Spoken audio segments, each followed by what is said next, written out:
Okay, here we are proceeding directly, really, from the last video about calling the client in for a fitting. Again, I measured it to the man rather than to the list of numbers, made my marks. Now I've, this had been the center of the front apron, but we needed a wider apron. And of course, because the butcher had done this particular style of construction, we didn't have the use of this extra cloth. So again, by letting out a pleat on either side, I've now moved the center of the front apron from here to here. And at 22 inches, here's the right-hand edge of the outside apron at waist and at hip.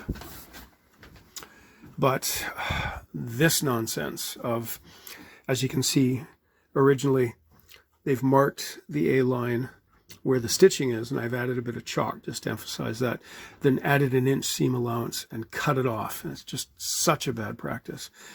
And then there's this. So what I'm going to do, because this shape of A-line is useless to me, I'm going to rip a straight line down this white line and then move this, because we're going to reuse this.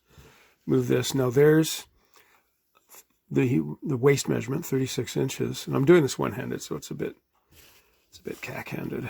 Okay, I'm going to sew this fringed panel in place to the canvas.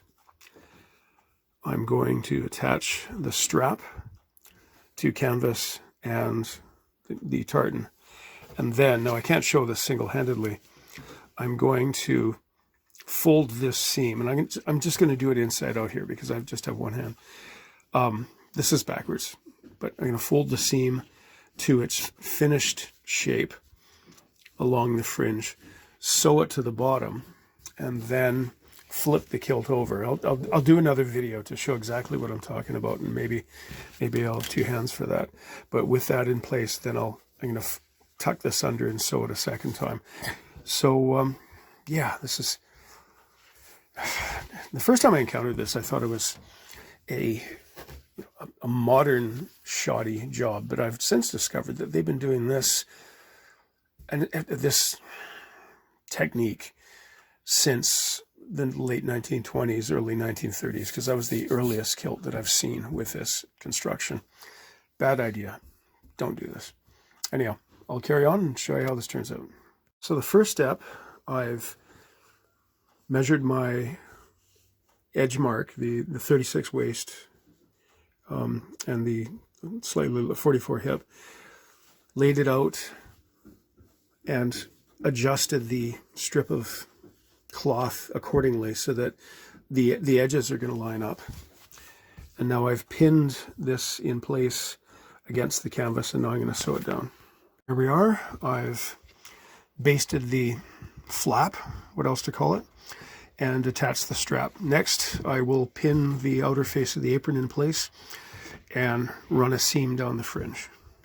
Right, so I've pinned and shaped the A-line. Again, we do this with reference to the degree of muscular development in the client's legs. Can't really discuss that in detail right now because I'd have to think about how to explain what I do largely intuitively, I think. But in any case, here we are. It's all pinned to shape, and fortunately, there's the edge of the cloth in there.